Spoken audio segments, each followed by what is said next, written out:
قل إن صلاتي ونسكي ومحياي ومماتي لله رب العالمين لا شريك له। আল্লাহ পাক রব্বুল আলামিন পবিত্র কোরআনুল কারীমের সূরাতুল আনআমের 162 এবং 63 নম্বর আয়াতের মধ্যে আল্লাহ পাক রব্বুল আলামিন ইরশাদ করেন, নবী করিম সাল্লাল্লাহু আলাইহি সাল্লামকে সম্বোধন করলেন, কুল, হে হাবিব আপনি বলে দিন, নিশ্চয়ই আমার নামাজ, আমার হজ, আমার জীবন, আমার মৃত্যু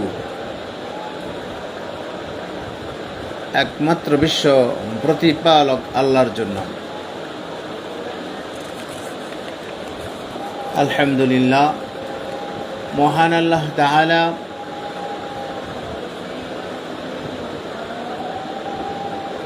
এই যে হজ কাদের উপর ফরজ করেছেন সেই বিষয়ে একটু কথা বলেই ইনশাআল্লাহ আমি আলোচনার শুরু করার চেষ্টা করব।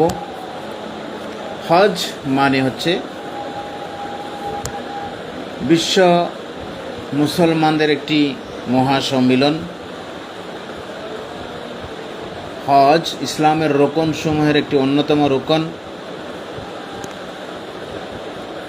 একটি নির্দিষ্ট সময়, নির্দিষ্ট কাজের মাধ্যমে নির্দিষ্ট স্থান জিয়ারত করাকে হজ বলা হয়।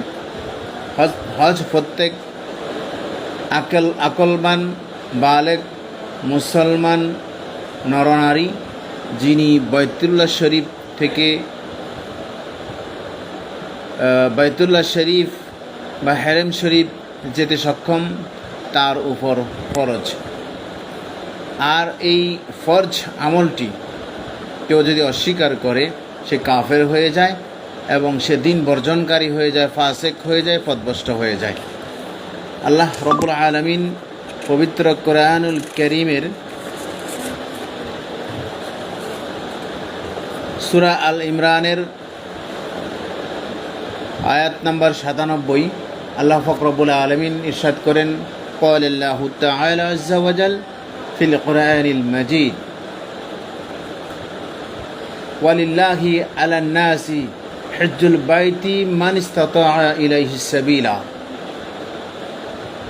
ومن كفر فإن الله غني عن العالمين।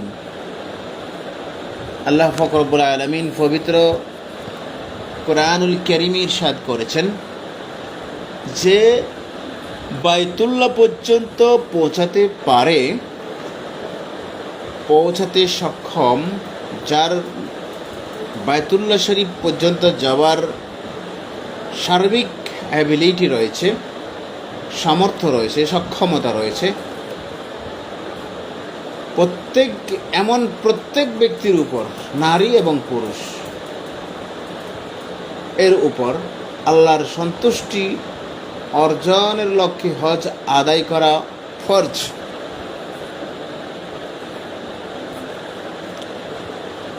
এবং যে ব্যক্তি অস্বীকার করবে তবে আল্লাহ সমগ্র জাহান থেকে মুখাপেক্ষীহীন। আল্লাহ কারো উপর মুখাপেক্ষী নয়, অমুখাপেক্ষী। এখানে এই প্রসঙ্গে বলতে গেলে আপনার আর্থিক সামর্থ্যের পাশাপাশি আরও অনেক সামর্থ্যের কথা বলা হয়েছে। আমরা ধাপে ধাপে সেদিকে এগিয়ে যাচ্ছি। আল্লাহ রাব্বুল আলামিন সূরা বাকারার 197 নম্বর আয়াতে আরও বলেন,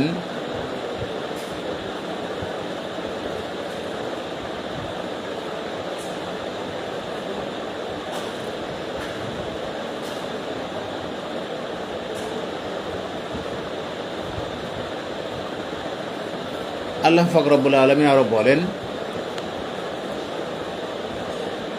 আল হজ্জু আশহুরুম মা'লুমাতুন ফামান ফারাদা ফিহিন্না فيهن الحج فلا رفث ولا فسوق ولا جدال في الحج وما تفعلوا من خير يعلمه الله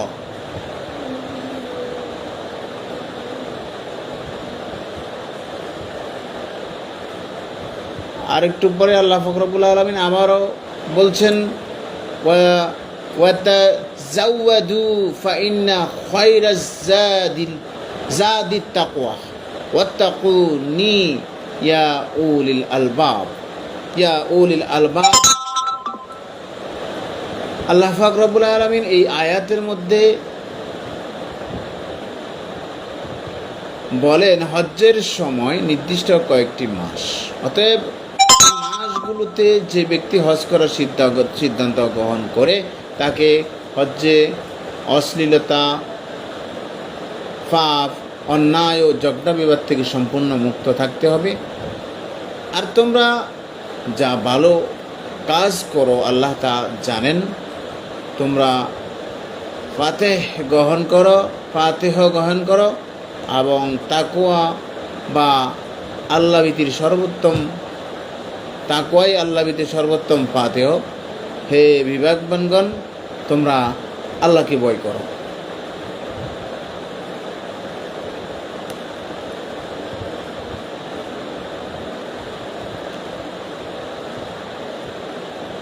আলহামদুলিল্লাহ, এখানে আল্লাহ পাক রব্বুল আলামিন হজের বিষয়টা এভাবেই উল্লেখ করেছেন যে হজের নির্দিষ্ট মাস রয়েছে।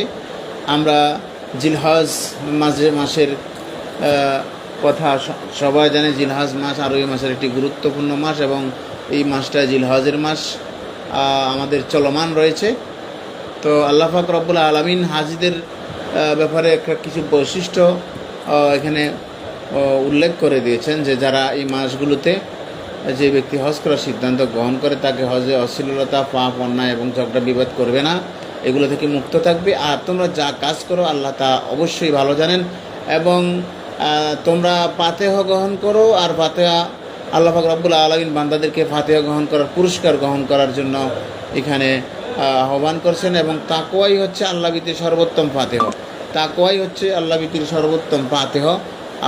আল্লাহভীতি, তাকওয়া বা আল্লাহভীতি হচ্ছে সর্বোত্তম ফাতিহা। এটা হচ্ছে আল্লাহর পক্ষ থেকে সবচেয়ে বড় পুরস্কার। তাকওয়াটা হচ্ছে আল্লাহর পক্ষ থেকে বিশাল পুরস্কার। আল্লাহ পাক রব্বুল আলামিন বিবেকবানদেরকে এখানে সতর্ক করে দিয়েছেন যে তোমরা আমাকে ভয় করো। ওয়াত্তাকুনি ইয়া উলিল আলবাব। বৃষ্টি হচ্ছে, সাউন্ড একটু বেশি হচ্ছে সম্ভবত, আপনারা সাউন্ড হচ্ছে কিনা জানাবেন। আলহামদুলিল্লাহ, আমি চট্টগ্রাম টিভির পেজ থেকে লাইভে আছি। আমি মোহাম্মদ আব্দুল মান্নান হজ নিয়ে কথা বলার চেষ্টা করছি। আলহামদুলিল্লাহ, দেখবেন এবং যারা পরবর্তীতে দেখবেন সবাইকে অনুরোধ করব আপনারা কমেন্ট করে সাথে থাকবেন।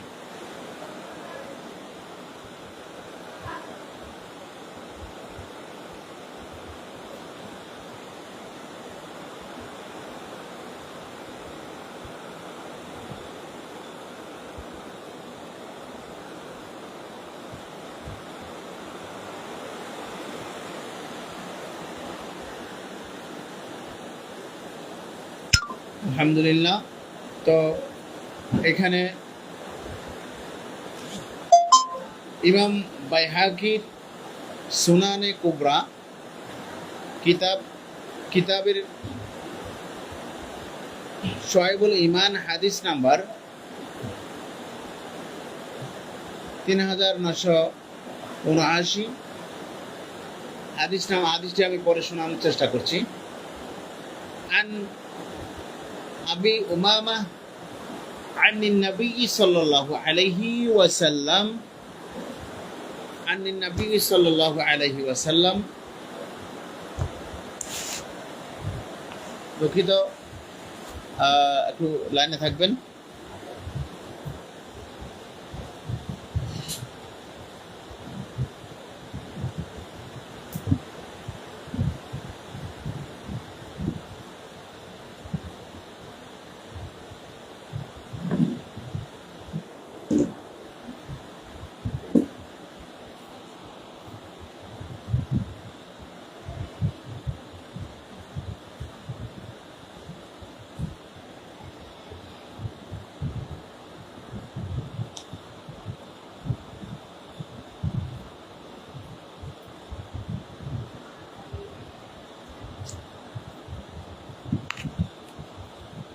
আসসালামু আলাইকুম রহমতুল্লাহ। আবারও সালাম জানাচ্ছি। একটু গেপ হয়েছে। আমি আলোচনা করার চেষ্টা করছি হজের বিষয়ে, এবং আধা ঘন্টা আলোচনা পেরোলেই ইনশাআল্লাহ আমি চেষ্টা করব আপনাদের সাথে আমার পেজ এবং চট্টগ্রাম ট্রিবিউনের পেজ নিয়ে কথা বলবো, ফেসবুক নিয়ে কথা বলবো ইনশাআল্লাহ। এবং ফেসবুক নিয়ে কথা বলার সময় কেউ যদি কলে উঠতে চান ইনশাআল্লাহ কলে নেব। ততক্ষণ পর্যন্ত সাথে থাকবেন। আমাদের লাইভ প্রায় 10-12 কি 15 মিনিট অতিক্রান্ত হয়েছে। আধা ঘন্টা পরেই ইনশাআল্লাহ ফেসবুক নিয়ে কথা বলবো। ততক্ষণ পর্যন্ত সাথে থাকার আমন্ত্রণ জানাচ্ছি।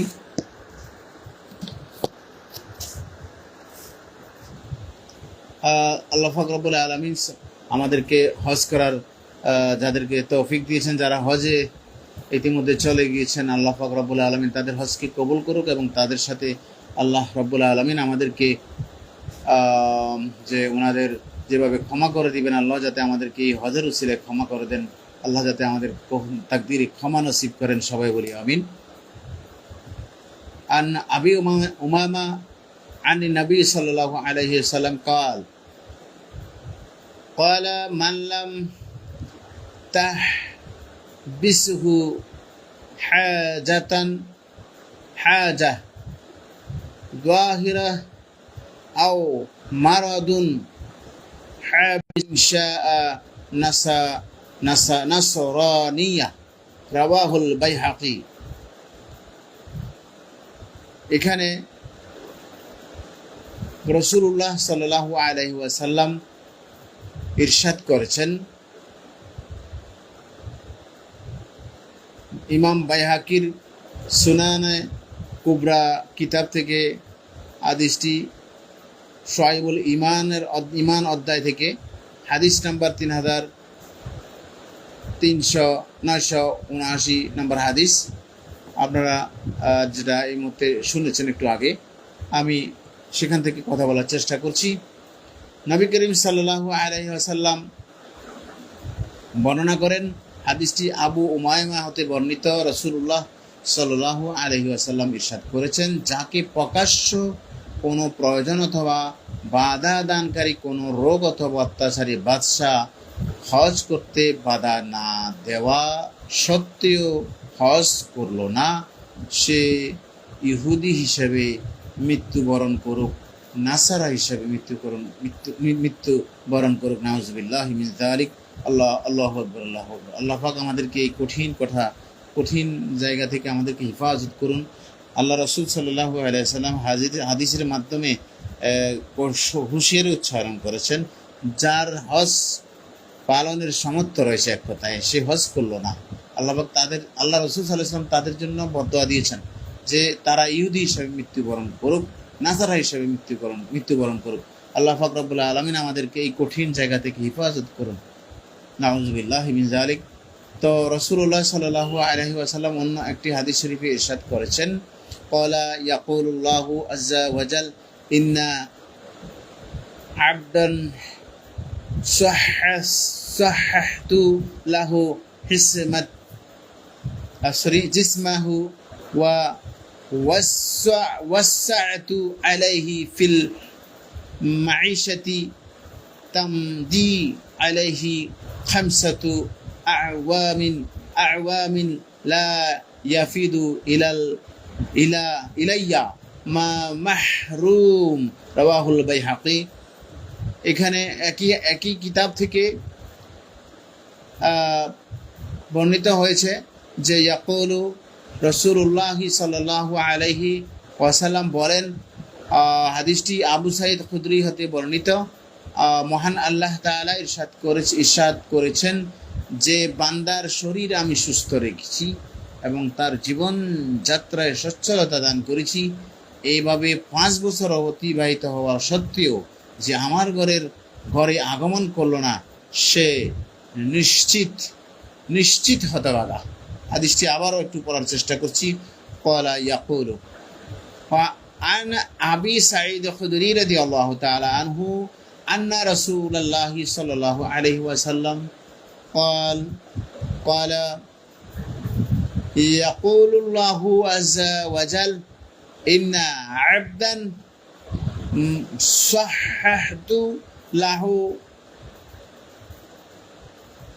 কিসমাহু ওয়া ওয়াসআতু আলাইহি ফিল মাঈশাতি তামদি আলাইহি খামসা আওয়ামি লা ইয়াফিদু ইলাইয়া লা মাহরুম রাওয়াহুল বাইহাকি। এই হাদিসটিতে আল্লাহ পাক রব্বুল আলামিন বলেছেন, অর্থাৎ এটা হচ্ছে আল্লাহ পাক রব্বুল আলামিনের কথা, যেটা হাদিস হিসাবে আল্লাহ রসুলের কাছে সরাসরি এসেছে, যেটা হচ্ছে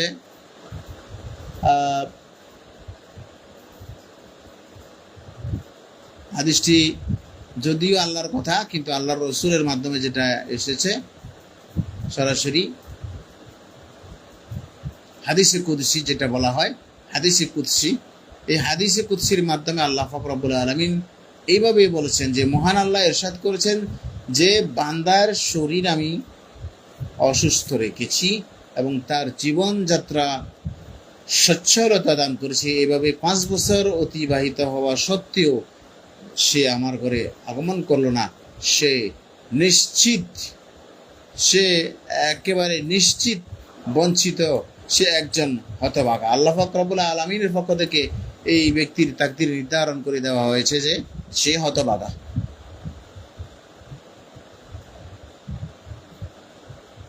তো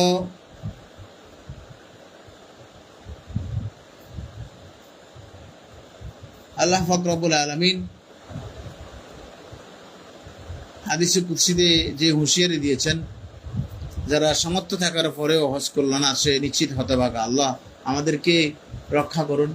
যাদের আমরা দোয়া করব, যাদের হজ করার সামর্থ্য রয়েছে, আল্লাহ পাক সব সামর্থ্য দিয়েছেন, তাকে আর্থিক সামর্থ্য দিয়েছেন, সচ্ছলতা দিয়েছেন, শারীরিক সামর্থ্য দিয়েছেন এবং কোনো যাতায়াতে কোনো রকমের কোনো বাধা থাকবে না, কোনো জটিলতা থাকবে না। আল্লাহ পাক নেই যাদের, আল্লাহ পাক তাদেরকে হজ করার তৌফিক দান করুন। আল্লাহ রসুল সাল্লাল্লাহু আলাইহি ওয়াসাল্লাম আরও ইরশাদ করেছেন, যে ব্যক্তি আল্লাহর সন্তুষ্টির জন্য অশ্লীলতা ও পাপ মুক্ত হয়ে হজ আদায় করলো, সে যেন একজন নবজাত শিশুর মতো নিষ্পাপ হয়ে ঘরে ফিরল। মান হাজ্জা লিল্লাহি ফালাম ইয়ারফুথ ওয়ালাম ইয়াফসুক রাজআ কায়াউমি ওয়ালাদাতহু উম্মুহু রাওয়াহুল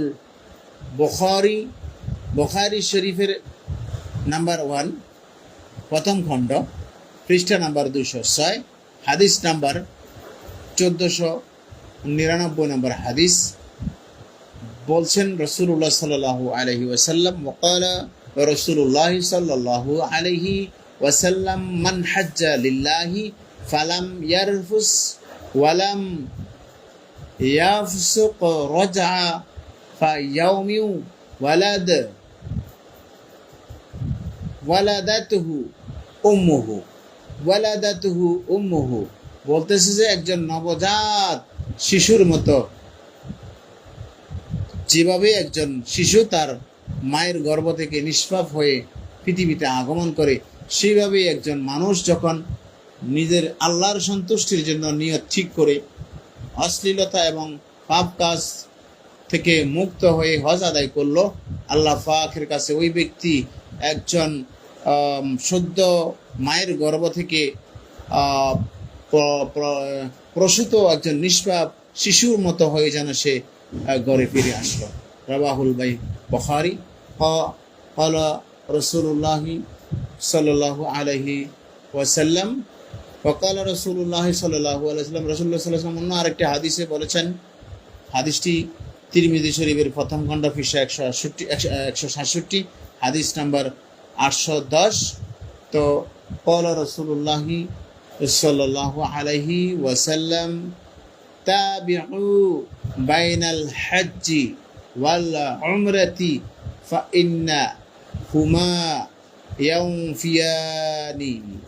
ينفيان الفقر والذنوب فما ينفي الكير خبث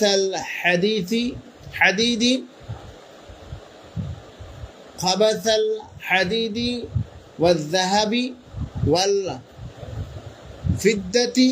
وليس للحجة المبرورة ثواب إلا الجنة রাওয়াহু তিরমিজি।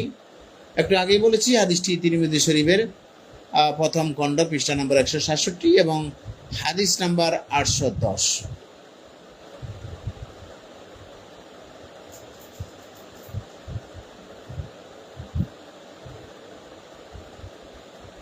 রাসূলুল্লাহ সাল্লাল্লাহু আলাইহি ওয়াসাল্লাম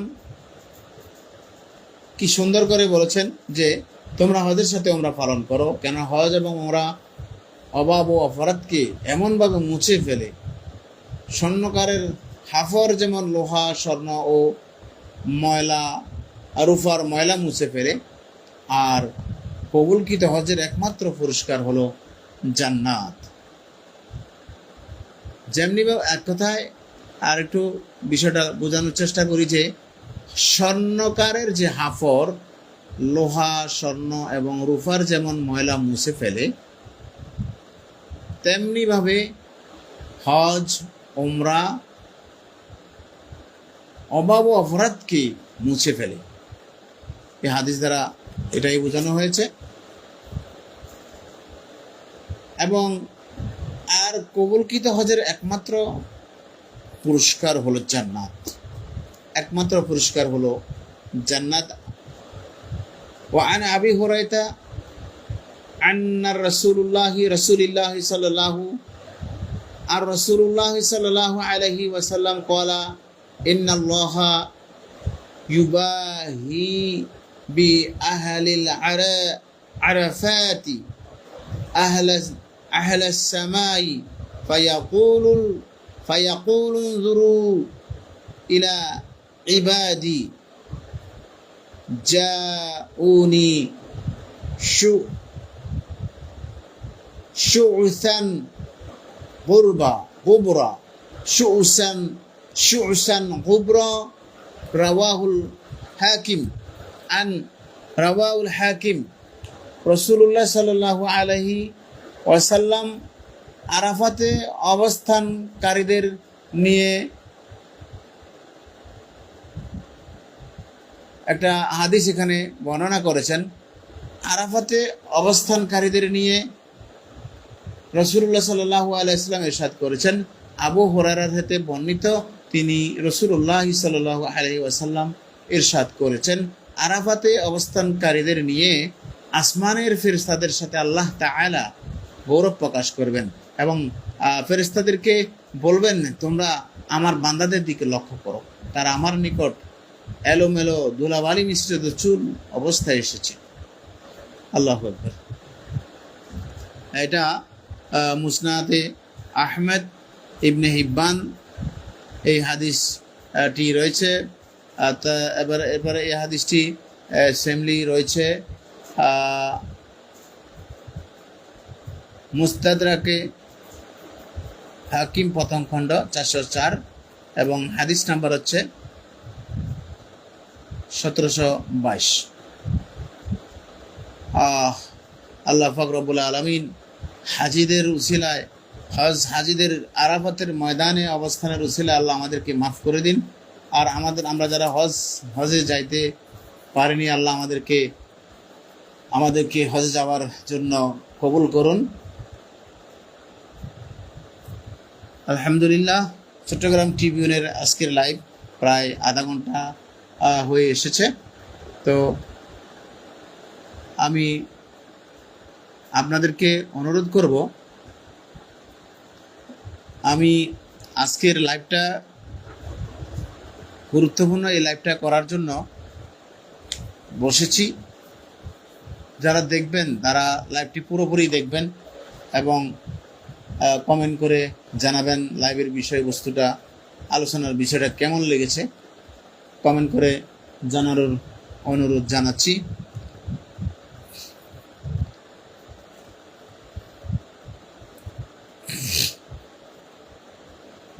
যাই হোক,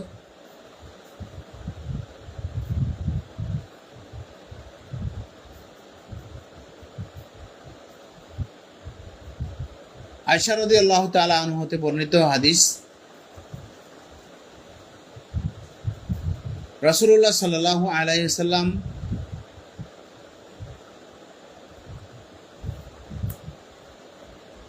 বললেন, রাসূলুল্লাহ সাল্লাল্লাহু আলাইহি ওয়াসাল্লাম তাকে তার উমরা করতে গিয়ে বলেন, তোমার কষ্টের পরিমাণে ও জীবিকা হিসেবে তোমার জন্য সওয়াব হবে।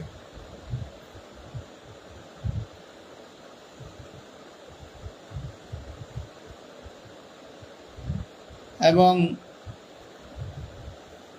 আরেকটা হাদিস ইমাম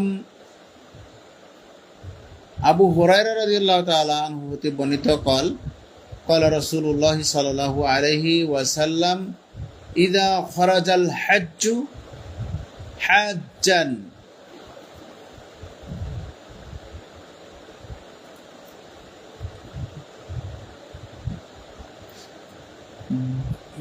حجا بنفقة طيبة وضع رجله في الغرج فنادى لبيك اللهم لبيك ناداه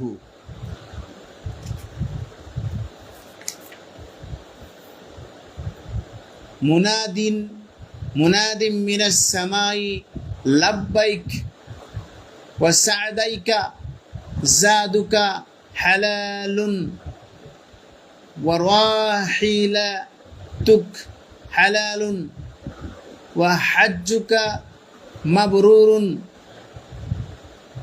غير معذور। এই হাদিসে রাসূলুল্লাহ সাল্লাল্লাহু আলাইহি ওয়াসাল্লাম বলেন যে কোনো হাজি পবিত্রতা অর্জন নিয়ে হজ্জে বের হয়ে আরোহীর পা দানিতে পা রেখে যখন লাব্বাইক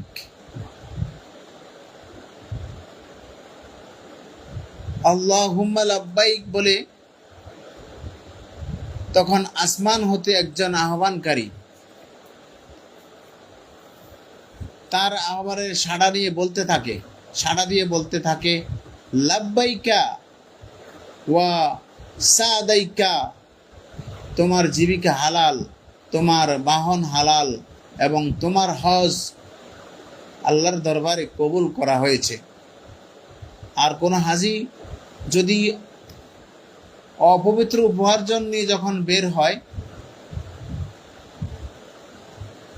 ওয়াইজা খরাজা বিন নাফাকাতিল খাবিসাতি ফাওয়াদা রিজলাহু ফিল গারজি ফানাদা লাব্বাইক নাদাহু মুনাদিন মিনাস সামাই লা লাব্বাইকা ওয়ালা সাদাইকা জাদুকা হারামুন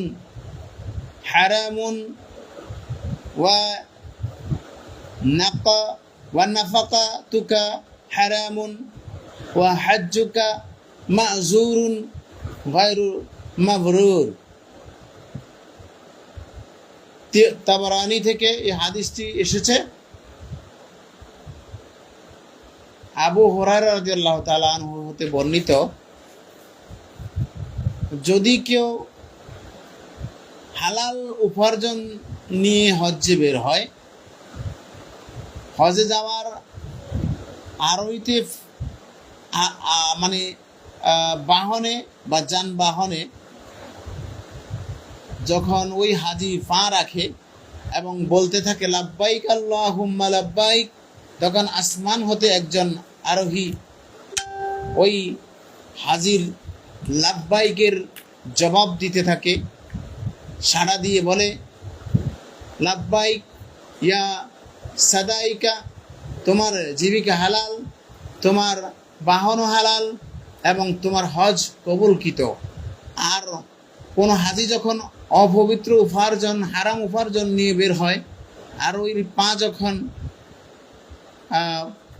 হজ যাত্রী যখন তার বাহনে পা রাখে এবং লাব্বাইক আল্লাহুম্মা লাব্বাইক ইন্নাল হামদা ওয়ান নি'মাতা লাকা ওয়াল মুলক লা শারীকা লাকা লাব্বাইক, এভাবে যখন সাদাইক নহে, কেননা তোমার আসবাবপত্র হারাম, জীবিকা হারাম, তোমার হজ গ্রহণযোগ্য নয়।